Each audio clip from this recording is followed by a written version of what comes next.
I made a game where you shrink yourself. Here's how it went.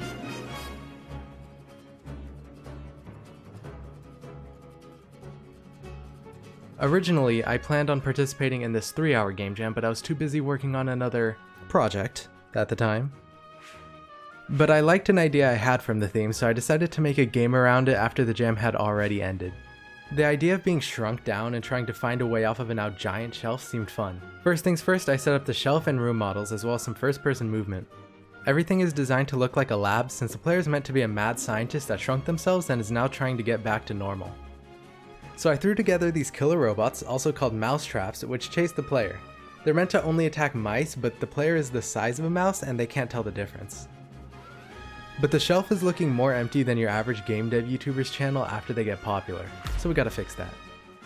There we go, it's already looking a lot better. I went with a cell shader along with this color palette for the game and I think it ended up looking pretty good. A core mechanic for the game involves finding these bombs and using them to blow up flasks around the shelf. Doing this opens up more areas of the map. I originally planned on these being able to destroy the mouse traps as well, but I scrapped that idea so that there was only one bomb per flask. This way, players aren't enticed to backtrack for the bombs they had already seen earlier. The player is also on a time limit before the shelf explodes, so they have to learn more about the shelf's labyrinth-esque structure with each attempt. The whole shelf is set up to confuse the mice to then be caught by the mouse traps, so finding the proper path out is a lot like solving a maze. I came to the realization that there had to be a way to get down from one layer of the shelf to the next, since jumping would just kill you. I was thinking of the player using some kind of gadget to teleport to a lower layer, but then I remembered that this is a video game, which means that landing on something soft can save you from any height. So I put some pillows underneath these holes in the shelf. I also set up an online leaderboard for anyone that wants to speedrun the game. And now I finally got to working on the opening cutscene. The player ends up shrinking from their center of mass and begins plummeting to the ground.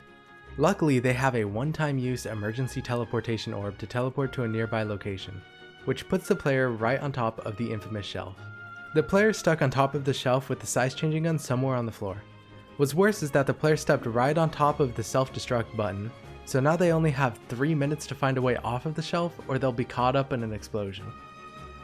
Now that the opening cutscene was ready, all I needed was sound. So after around 2 weeks of development, the game was complete. When I released the game, I forgot to remove something though. Something important. And when the wildly popular and esteemed YouTuber Quips played the game on his channel, he found out that this pillow was just sitting here on the ground. And if he jumped from spawn onto that pillow, lo and behold, he could immediately beat the game. I had put that down there for testing and just completely forgotten to get rid of it. So I quickly put out a patch removing that pillow, and now Quips will forever be known as the only person with that version of the game.